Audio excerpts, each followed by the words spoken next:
Yeah, today what I have for you, today I will discuss with you a very important novel. The title of the ये कोई बड़ी class नहीं होना क्योंकि bodily harm जो novel है undoubtedly that's a very important novel and it has been written by Margaret Atwood.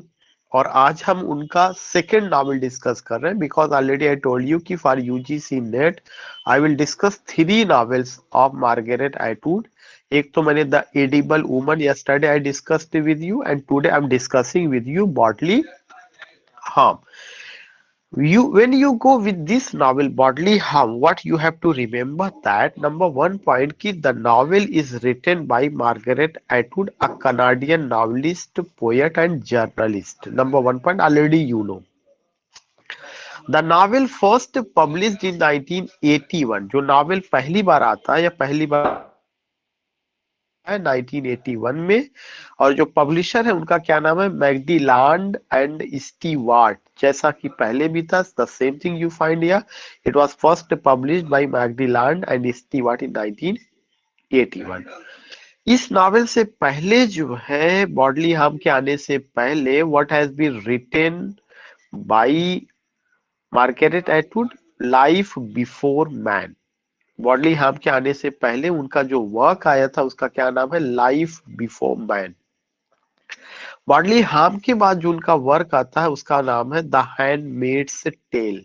So these things you have to remember. Bodily Harm, a very significant novel, a very important novel written by Margaret Atwood, first published by Macleland and Stewart in 1981, preceded Life Before Man, followed by The Handmaid's Tale. जो novel का theme है उसमें किन किन चीजों को लेकर के बात की गई है, नावल का जो थीम है उसमें power power and politics, power and politics, power जो है और पॉलिटिक्स दोनों, पार आपका लस्ट को लेकर, पैशन को लेकर, सेक्सुअल रिलेशनशिप को लेकर के, रूल को लेकर के, किसी के ऊपर रूल करना है या डोमिनेंट होना है, ये सब का सब। तो पार जो है एक थीम है। आइडेंटिटी क्राइसिस भी एक थीम है। एक बहुत इंपॉर्टेंट पॉइंट है सैडोमैसोचिज्म। सैडोमैसोचिज्म, सैडोमैसोचिज्म ये क्या होता है, it's the giving and receiving of pleasure. ये आदमी क्या करता है, जो सैडोमैसोचिज्म से जो आप कह सकते हैं ग्रसित होता है, वह जो है खुद ही रिसीव भी करता है, खुद ही अपने आप को देता है या उसको प्लेजर का एहसास होता है from acts involving the receipt और इन्फ्लिक्ट पेन और ह्यूमिलिएशन। अगर वह किसी को पेन देता है, किसी को ह्यूमिलिएट करता है, या किसी से के थ्रू वह ह्यूमिलिएट किया जाता है या उसको पेन मिलता है, तो उसको उस पेन में एक प्लेजर होता है। कभी कभार आपने मूवीज में या बहुत ऐसी जगहों पे देखा होगा कि समटाइम्स एक मेल है और वह मेल किसी वुमन को टॉर्चर करता है, उस टॉर्चर में उसको प्लेजर का एहसास होता है। तो that is, you can just understand कि सैडोमैसोचिज्म। तो एक पॉइंट ये भी लेकर के दिया गया है सैडोमैसोचिज्म नावल में, is the giving and receiving of pleasure from acts involving the receipt. That is the point, sadomasochism. या जागृति सिंह, साइको मैन या डिसऑर्डर हो सकता है, एक पॉइंट तो है ही है, लेकिन उस सैडोमैसोचिज्म का जो सबसे बड़ा खासियत होती है वो ये चीज होती है कि दैट पार्टिकुलर पर्सन रिसीव्स या gets pleasure in the acts involving that was infliction or pain। Next theme है सर्वाइवल स्ट्रगल। सर्वाइवल स्ट्रगल भी एक थीम है। नेक्स्ट थीम एक और है हंगर फॉर लस्ट, लस्ट को लेकर, पैशन को लेकर, पार को भी लेकर के यहाँ पर चीजें बताई गई है कि hunger for lust, passion and पार।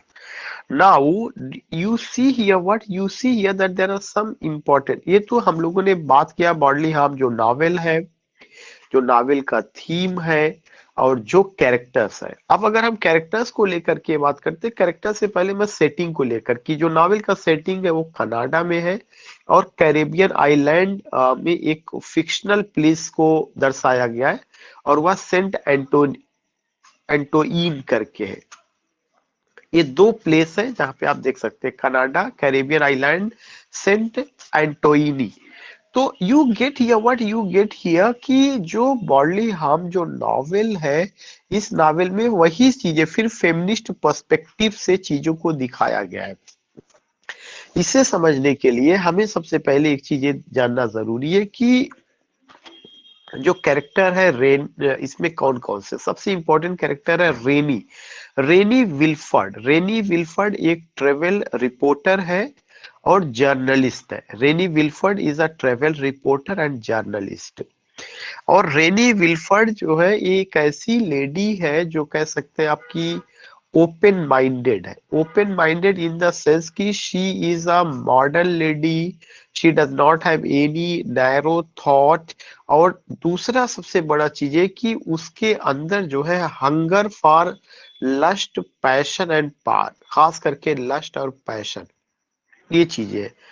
तो Rennie Wilford, she is a modern lady and not a typical traditional lady, but ultimately you will come to know that she always makes a sexual relationship with anyone who comes in the contact of that lady। वह उन सबके साथ sexual relationship बनाती है जो उसके contact में आता है। तो she doesn't love anyone but she has hunger for lust and passion. इसीलिए तो रेनी जो है वह कनाडा जो सोसाइटी है, उस सोसाइटी में एक ऐसा वर्ग रहा है, you can just see a section of या a group of people, a particular section of society who were living such life in 1981, जो इस तरह का जीवन व्यतीत कर रहे थे। तो रेनी विल्फोर्ड वह एक ट्रेवल रिपोर्टर है, जर्नलिस्ट है, ग्रेजुएट है, पढ़ी लिखी है and she is beautiful lady, but her beauty has not been narrated by the novelist. When she comes in the contact of a person, specially male, जिस भी मेल के contact में वह आती है, वह मेल या वह पुरुष उसकी ब्यूटी का वर्णन करता है।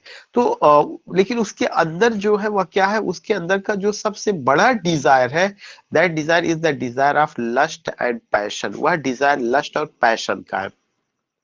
When you come to know about रेनी विल्फोर्ड, जब आप रेनी विल्फोर्ड के कांटेक्ट में आते हैं या उसके बारे में बात करते हैं, तो जो रेनी विल्फोर्ड है, you will get here what you will get here कि हियर एक चीज है कि वह सबसे पहला अपना जो सेक्सुअल रिलेशन बनाती है वह जैक के साथ बनाती है, JKE। सो नॉट डैनियल, बाद में डैनियल के साथ, doctor Daniel. You will come to know कि वो सेक्सुअल रिलेशनशिप किसके साथ बनाती है, जैक के साथ बनाती है।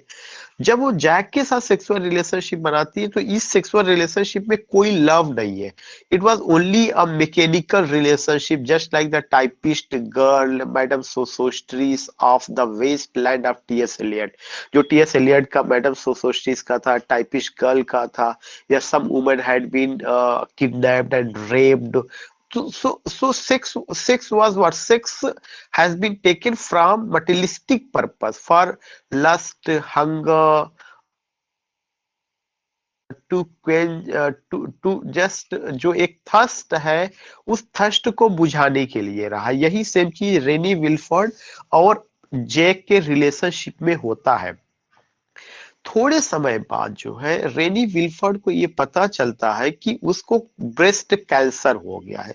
This is another point. यहीं से बॉडली हार्म शुरू होता है कि हम सबके शरीर को नुकसान होता है किसी न किसी तरह से, चाहे वह डिजीज से हो, चाहे जिस सोसाइटी में हम रह रहे हैं या जिसके संपर्क में हम आते हैं, या समटाइम्स हमारी जो इच्छाएं हैं वो नहीं पूरी हो रही है, तो अनरेस्ट है, एंजाइटी है, डिसऑर्डर है, सम डिजीज है।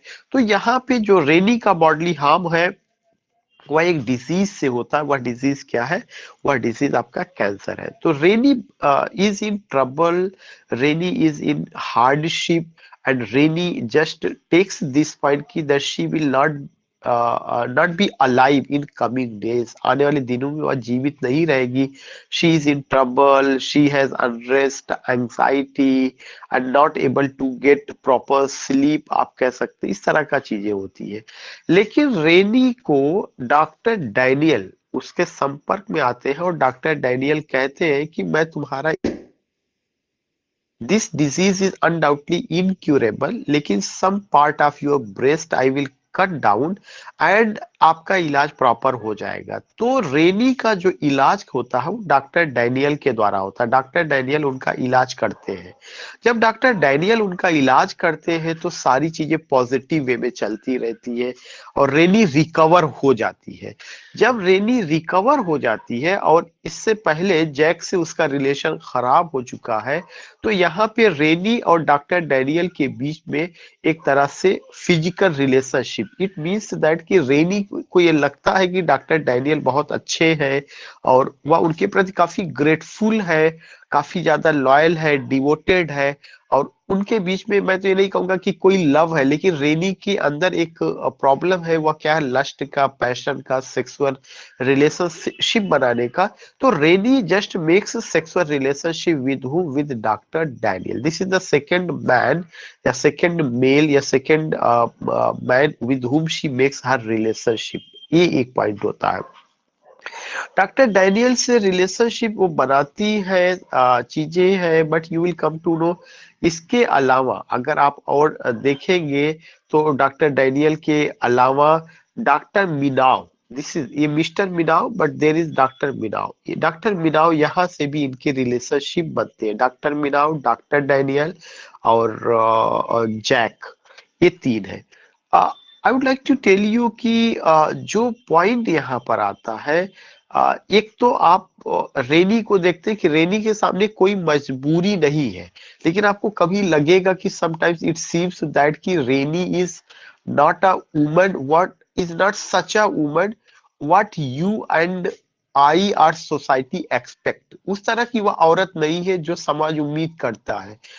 She has sexual relationship with so many male या विद सो मेनी मेन, और उसके बाद भी जो है तमाम इश्यूज उसके साथ होते हैं कि वो फैमिली या मैरिज में नहीं विश्वास करती है, फैमिली को बहुत ज्यादा इस कॉन्सेप्ट में नहीं कि there is the importance of the family, there is the significance of the family. This things you don't see there. तो what I want to tell you कि she has sexual relationship with Jack. Jack के साथ उसका sexual relationship बाद में, that is a mechanical relationship, वो खराब हो जाता है, फिर वो बीमारी से पीड़ित हो जाती है, फिर डॉक्टर डैनियल से उसका रिलेशनशिप होता है. Then you will come to the last में मिस्टर मिनाव से उसका रिलेशनशिप होता है. लेकिन इन सबके बीच में एक लेडी और है जो आपको समझना है, that is Lora. Lora if I say कि वह एक प्रोस्टिट्यूट जैसा बिहेव करती है, और वो जो प्रोस्टिट्यूट का काम कर रही है उसकी मजबूरी है. कुछ चीजें उसकी, एक तो माँ बीमार है, माँ के जो है अपने अपने माँ के खर्च के लिए, या माँ का पार्टिकुलरली द पार्टिकुलर प्रॉब्लम्स या जो भी इश्यूज है, that particular thing she takes, and you will come to know कि this is Laura. And that Laura ultimately what, that Laura comes in trouble, she comes in trouble in that situation. जबकि वो लोरा के साथ एक basic problem है कि Laura is Laura does this work under some compulsion. Laura doesn't have any desire as Renee Wilford. जो desire Renee Wilford का वो लोरा का नहीं है. Laura is in problem because her mother, her particular mother जो है उसका, उसके साथ भी कुछ इश्यूज है, तो उस पार्टिकुलर चीजों को करने के लिए लोरा डू दिस जॉब. अब ये सारा का सारा चीज समझने के लिए हमें इस सेंट एंटोनी नाम की जगह पे जाना पड़ेगा. सेंट एंटोनी एक ऐसा जगह है जहां पे you find what, you find civil war. What do you find? You find civil war. And in this civil war, what do you see? What do you see? Ki there is a dictator, and that dictator is ruling and just crushing, suppressing, humiliating. These things you see there. I just want to tell you कि और ये जो dictator है that is Ellis. Ellis is ruling suppressing, exploiting and humiliating, just snatching the rights of the people. So when you come to know about this place or about this man, तो वहां पे presidential election is declared, और उस presidential election में doctor डिनाव भी candidate है against that dictator. But with the passage of time, you find that there is civil war, there is violence, and in that violence, Minaw, yeah, Dr. Minaw is assassinated. He is brutally murdered. So you find कि in this island, you here come to know there is another type of bodily harm. And what is that bodily harm? The people who are living in that island, they are the slave, they have been ill-treated, they don't have freedom, they have some disease, but this disease is not in the form of cancer. जो cancer disease था वो तो एक disease रहा, that was incurable disease, that was ultimately with whom, that was with रेनी विलफोर्ड. लेकिन रेनी विलफोर्ड जब उस जगह को विजिट करती है, then she comes to know कि in the society the body is going to be harmed from different perspective. वो different perspective disease yoga tabbi, especially that island Saint Antoine. And in Saint Antoine, you here come to know what? You here come to know that crushing, suppression, humiliation, violence, and you see what you also see some other point that are highly significant. So I would like to tell you here, what I would like to tell you ki whenever you go with these things, bodily harm, you only don't have to take it said that that the body of someone is going to be harmed. There is a disease that has been given by God. No, not at all. Especially body is going to be harmed by the men, by the people. And in Ireland you see a dictator. That dictator वो जो है लोगों को rule कर रहा है, लोगों के ड्रीम्स को खत्म किया जा रहा है. तो body is going to be harm not physically but mentally also. The desire of the people, the dreams of the people, vision of the people, notions of the people, ideas of the people have been suppressed. उन सबको suppress किया जाता है, उन सबको kill किया जाता है. इसका एक एग्जाम्पल जो होता है लोरा को, लोग लोरा को किडनैप कर ले जाते हैं, लोरा को ब्रूटली टॉर्चर किया जाता है, वो आलजी से उनको प्लेजर उसमें आता है. तो मैंने आपको बताया कि जो सैडोमैसोचिज्म है, सैडोमैसोचिज्म की सैड समथिंग, दुख, किसी दूसरे को दुख दे करके someone is getting pleasure, that particular thing is known as sadomasochism, जो जागृति साइकोलॉजिकल पर्सपेक्टिव से शी हैज टोल्ड. अब उसके बाद जो है आपको दूसरा इंपॉर्टेंट पॉइंट आता है, दैट इज व्हाट कि पाल का क्या काम है. पाल एक स्मगलिंग का काम करता है, ड्रग स्मगलर है, वो भी उसी में आता है. All this things you come to know. So what I want to say कि bodily harm is a symbolic novel, and in this novel harm of the body you don't find only physically, but especially you here see mentally, heartily, and your emotion is going to be crushed, your dreams are going to be snatched, your rights are going to be snatched, and you are unable to do anything. And from feminist perspective you can just see here रेनी विलफोर्ड एक woman है जो अपने rights को लेकर इतना conscious है कि she doesn't have any desire for marrying, to settle any family life, या हस्बैंड का कॉन्सेप्ट, बच्चे का concept, these traditional things she doesn't believe. And what she wants to do, she wants only to do one thing, and that is what, that is only one point कि I have to make the sexual relationship, physical relationship, desire for lust, passion, and you can just see hunger for power, and all these things you see here. So I just want to say, I just want to tell you, whenever you study the novel, you have to go from the perspective why the title bodily harm has been taken, and how do you see feminism in the novel, what is the role of रेनी विलफोर्ड और लोरा का, इन सारा चीज का. इसमें जो कुछ भी है सारा चीज फीमेल ओरिएंटेड है. जो पुरुष समाज का है उसका कोई बड़ा रोल नहीं है, वे एक रेनी विलफोर्ड का पपेट ही बन करके रहे हुए हैं. So these were the points which I have discussed with you, और इससे ज्यादा इस पे मैं कोई और बात नहीं कर सकता हूँ. Yeah. Okay, thanks for giving me your time and listening.